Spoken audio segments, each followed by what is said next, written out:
This stuff is going to push you, strive to be a magnanimous heart love muffin being. And this is part of it. It's about really paying attention to kind of like your inner landscape of when can I do better in these moments? When can I respond with love? When can love save the day, conquer all?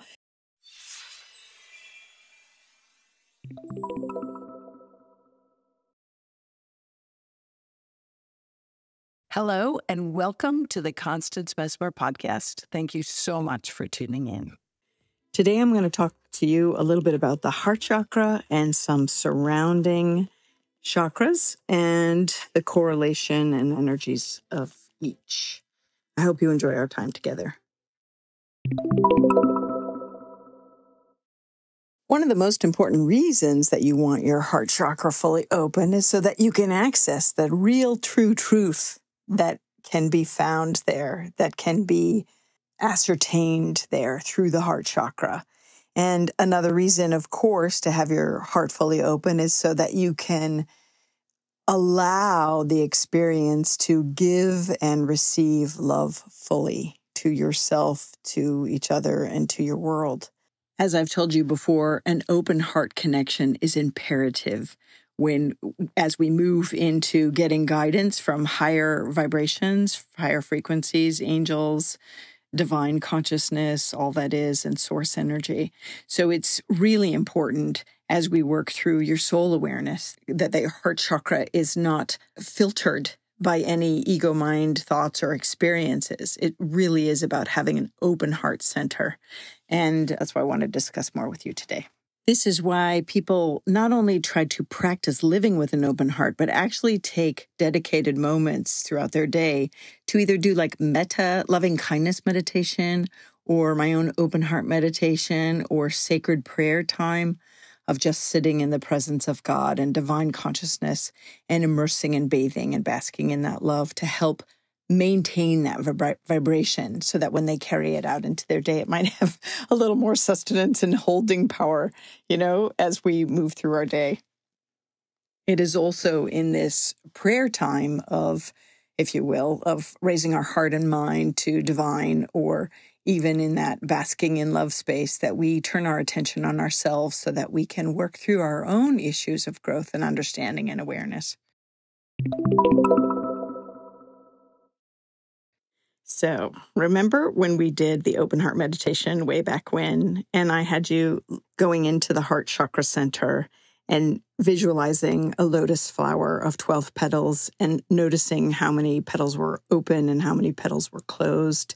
That was symbolic about the ways that we might be fully open to give and receive love, but also how sometimes our heart chakra is closed down. And, sometimes we have the petals closed for various reasons. Sometimes they're stuck closed for a long time, lifetime after lifetime, or sometimes they're just nuances of life or experiences in life like trauma, uncertainty, heartache, pain, suffering. All of these things can close down petals on the heart chakra, whether they're self-inflicted or inflicted by others, or any kind of way that happens in life that has us kind of like not living from a full, wholehearted perspective of that whole experience. So if you desire to go back and redo that open heart meditation, I totally encourage you to do that. But this is just the reminder that, sometimes the petals of our heart flower open and close throughout our day or throughout the week or throughout the year, because love is messy. Right? Love is so messy, messy, messy love. Love is messy. Sometimes someone can look at us sideways and we're like, ooh, self-conscious or whatever. It's just so messy sometimes. And to me, the important thing about the heart chakra and it as a center of love and our ability to give and receive love has to do with also the surrounding chakras, and also the awareness that it's about love for our life, love for our path, love for each other, love for all humanity. It's full-on love in every aspect. So the heart chakra is very closely connected to the throat chakra, which is going to be the next chakra up that we actually address fully. But the reason is because the throat chakra has to do with speaking your truth, communication, and trust issues. And a lot of times the petals of the heart shut down when miscommunication occurs. Sometimes we don't clearly understand someone's perspective. We come together, whether it's in business or personal relationships, and there's misspoken words. And we're just like thinking that we're understanding, especially with empaths. I hate to say it, and the sensitives that might take things personally because they read deeper into it or they don't fully understand, or maybe your clair-pensée is off a little. And you really have to say, excuse me, what are you trying to say here? Or that's a false accusation, or that's your perspective, not my perspective. But it really is about taking the communication to a deeper, truer level so that you can be heard and that you can actually hear the other person. And if you certainly don't feel like you're being heard and it's an important relationship that you want to work on or whatnot, it's important that you stand up for yourself and say, listen, let me say it. Do I need to say it in a different way?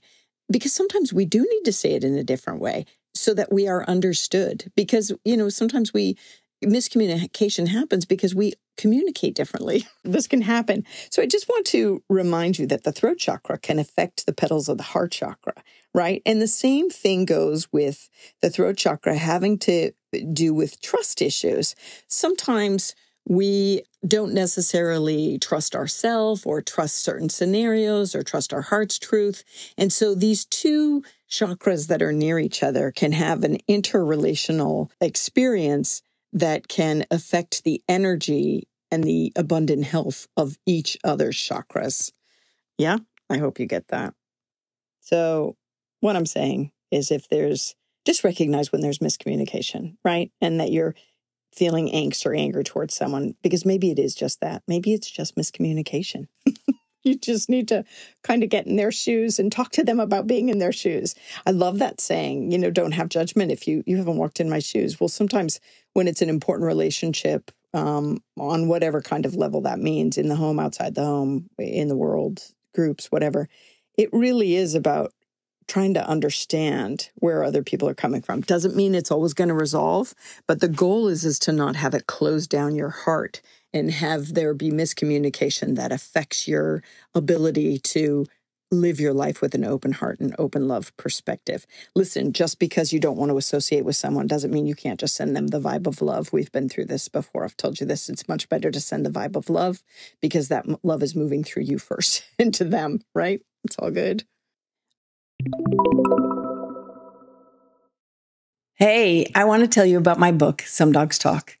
I wrote this book to teach animal communication among the pages of non-creepy, paranormal, realistic fiction. And because of the content and delivery, it is equally appealing to a wide age group.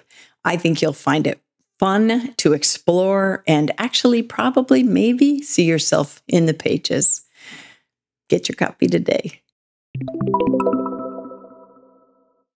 Aside from the throat chakra having an intimate relationship with the heart chakra, the solar plexus also is connected to the heart chakra. Why? Because the solar plexus, as you might recall, has to do with personal power, self-esteem, who you are, and what you came to do. And God help you that you love all those things. It's really important that you love what you do. That's what it's all about. That's why it's, your journey is just being happy. And part of that is connected to loving what you do and loving what you're putting out into the world and loving your life. And sometimes that's not easy, that's not easy. And so the heart chakra petals will be affected by you maybe not following your bliss or not doing what feels right and best for your highest good. Listen, life is full of the ups and downs, and sometimes, we carry our blissful attitude or there's been times in my life that I've had to work the jobs that I didn't really want to do while doing my personal bliss stuff and my fun stuff on the side. It wasn't how I made my money, but it was how I paid the bills, which, you just make the best of it. But there is this intricate relationship between the heart chakra and the solar plexus, knowing your sense of self-esteem and your heart to relational to that, and then therefore making choices that are divinely inspired and of your highest good and for the best possible outcome. Again, doesn't mean there won't be blips on the road. Trust me, I've had plenty of speed bumps along my way in life, but it definitely means that the two are connected. So it's important to remember that, really important to remember that. And the other thing is, if I haven't told you before, I definitely want to remind you of this now. Sometimes because the solar plexus has to do with our self-esteem, when we get wounded by comments or people's words exchanged with other people, our solar plexus can have a visceral reaction and it can hit our self-esteem, and we might want to react also out of anger or defense or whatever. But the goal really that I've found in my work and come through it from spirit messages is to take the energy that hits your solar plexus, instead of coming out as a reaction, move it up to the heart chakra so that you can respond with love. This is really important, especially because then you're not going to feel worse by having said horrible things or awful things or whatever. It's really kind of a bring it up to a higher chakra so that you can respond from love. And in that way, you can be heard, right? And in that way, hopefully you can be heard, but you've done at least your best, or you can at least feel good about it. You understand the difference? Reactionary solar plexus, or coming from anger near the liver and all that stored stuff that have helped to hold your heart petals down, to moving it up to the heart chakra and really responding with love and responding from a place of love. It's just a higher frequency of vibration to do your best to having calculated conversation. As you can now tell, this is totally a spiritual practice, right? This is when I said in the beginning of this stuff is going to push you, strive to be a magnanimous heart love muffin being. And this is part of it. It's about really paying attention to kind of like your inner landscape of, when can I do better in these moments? When can I respond with love? When can love save the day, conquer all? And I definitely know that when there are situations or scenarios that are just like out of my realm, all I can do is pull back, not interact, and just beam out love. And, the beautiful meditations that are all out there about just sending love, even my open heart meditation, or just, mega love experience, and sending that out, because sometimes that's the only way we can reach people is just through the ethers and hope for the best, pray for the best, hope for the best, and love like ever, even with the people, and especially with the people we have a hard time with, or the organizations, or the whatnots. I remember one time in my meditation, and I'm sure I've shared this with you before in other ways, because it comes to me often, we come from the source of love. That's who we are at our core. God, I'm getting chills. And it is, we're here in this plane of existence where there's just all sorts of messiness. That's why I'm calling this episode Messy Love. I'm just really rooting for all of us, that we might live in love and love abundantly, even if it's behind the scenes to people that we can't relate to, can't understand, don't align with, because they are just not in that space of love. Transformation comes from love. I really believe that. I really, really, really believe that. And I too am part of the practice. I too am working my practice as best I can. It doesn't mean I'm perfect, but damn, I'm going to die trying still. Love from my heart to yours. I totally love you. I totally do. Hey, Constance Messmer here. I just want to do a shout out of big thanks to all the members. I am so grateful. And all the people dropping in and giving little donations here and there, and super thanks and all that stuff. I really appreciate you. You members and you people contributing and subscribers are what help me bring this content to everyone, really. They both contribute to the cost of production, and I am definitely grateful for that. This stuff is not cheap to put out. Oh my God. So every little bit helps, and I am filled with gratitude that you're stepping up. I am not necessarily a joiner, not usually, but there are environmental issues in other organizations that I do belong to and I contribute to, because I like to see them persevere. And I'm hoping you feel the same about this work. I hope you put it into practice in your life. That's another way that you could spread this work and help change our world, which is what I think it ultimately does. As you know, I think if everyone tuned into their soul senses, the world would be a much better place. So when you subscribe, it's a big yes vote for the content, and it helps spread the work across the planet. So when you put the lessons into practice and subscribe and like and share, you help me help you carry the lesson beyond you and me. And I am just really grateful.